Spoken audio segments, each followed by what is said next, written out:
అన్న ఆలోచన మనకి ఉంటుందా? ఈ షేబా దేశపు రాణికి సొలొమోను యొక్క బల్ల ఆకర్షించింది. ఈరోజు మన పరమ సొలొమోను ఎవరంటే యేసుక్రీస్తే. ఆయన బల్ల మనల్ని ఆకర్షిస్తుందా? ఆయన బలను ఆకర్షణతో లేదా ఆశతో ఆయన బల్ల దగ్గరికి వస్తున్నామా?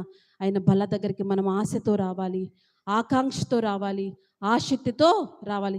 పరమగీతాల గ్రంథం 1వ అధ్యాయం 4వ వచనం చదువుదాం చూడండి.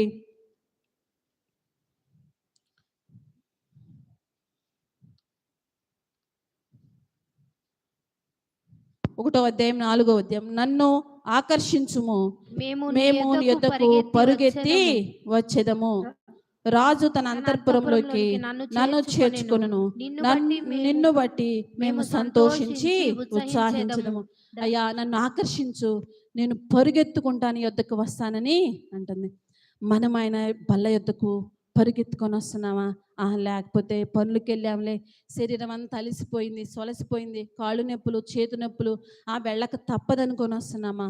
ఆయన సన్నిధిని, ఆయన బల్ల యొద్దకు మనం ఆకర్షణతో రావాలి, పరుగెత్తుకుంటూ రావాలి.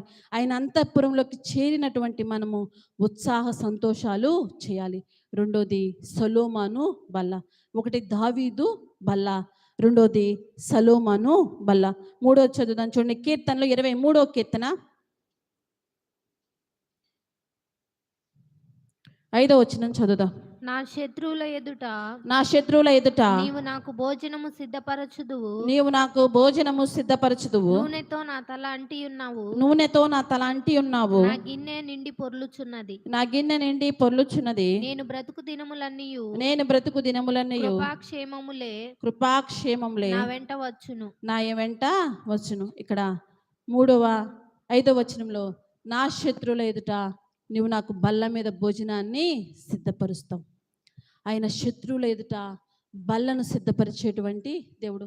వాస్తవానికి ఎవరు మనకి శత్రువులు ఉండకూడదు, కానీ దేవునికి వ్యతిరేకంగా పనిచేస్తున్నటువంటి వారే దేవునికి శత్రువులుగా ఉంటే వాళ్ళు కూడా మనకి శత్రువులే. అలాంటి వారి ఎదుట కూడా దేవుడు మనకి భోజనాన్ని సిద్ధపరిచేటువంటి దేవుడు.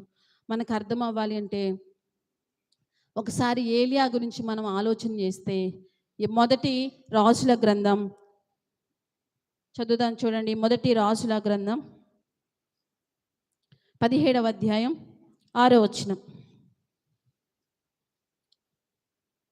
అక్కడ కాకోలములు ఉదయమందు రొట్టెలను మాంసమును అస్తమయమందు రొట్టెను మాంసమును అతని యొద్దకు తీసుకొని వచ్చుచుండే.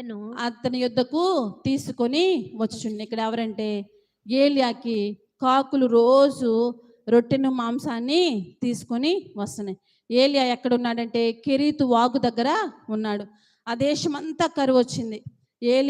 ఏలియానే ప్రార్థన చేశాడు, 3.5 సంవత్సరాలు వర్షం పడనీయకుండా చెయ్యి.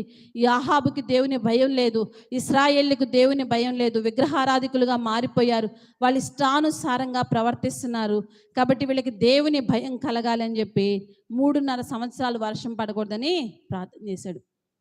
దేశం అంతటా కరువు ఉంది. దేవుడు ఏలియానికి చెప్పాడు, వెళ్ళి కెరీతు వాగు దగ్గర ఉండు, అక్కడ నీకు నేను ఆహారాన్ని పంపిస్తాను. ఈ కాకులు ఏ దేశంలో ఉండయో, ఏ రాష్ట్రంలో ఉండయో దేవుడు పిలిచాడు, నువ్వు ప్రతిరోజు నా సేవకుడైనటువంటి ఏలియాకి రొట్టెను మాంసమును తెమ్మని చెప్పాడు. వాస్తవానికి కాకులు ఎవరు కనబడతాయా?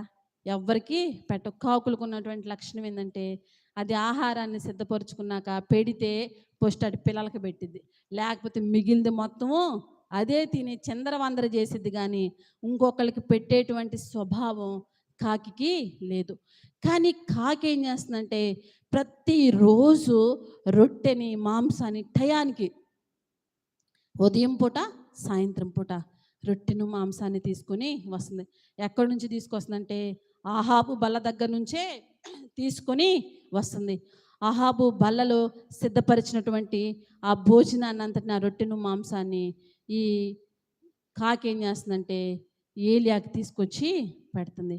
అలా శత్రువుల భోజనాన్ని, వాస్తవానికి ఏలీని ఏమనుకుంటాడంటే ఆహాబు శత్రువుగా భావించుకుంటాడు. ఆ ఆహాబు బల్ల దగ్గర నుంచే రొట్టెను మాంసాన్ని తీసుకొని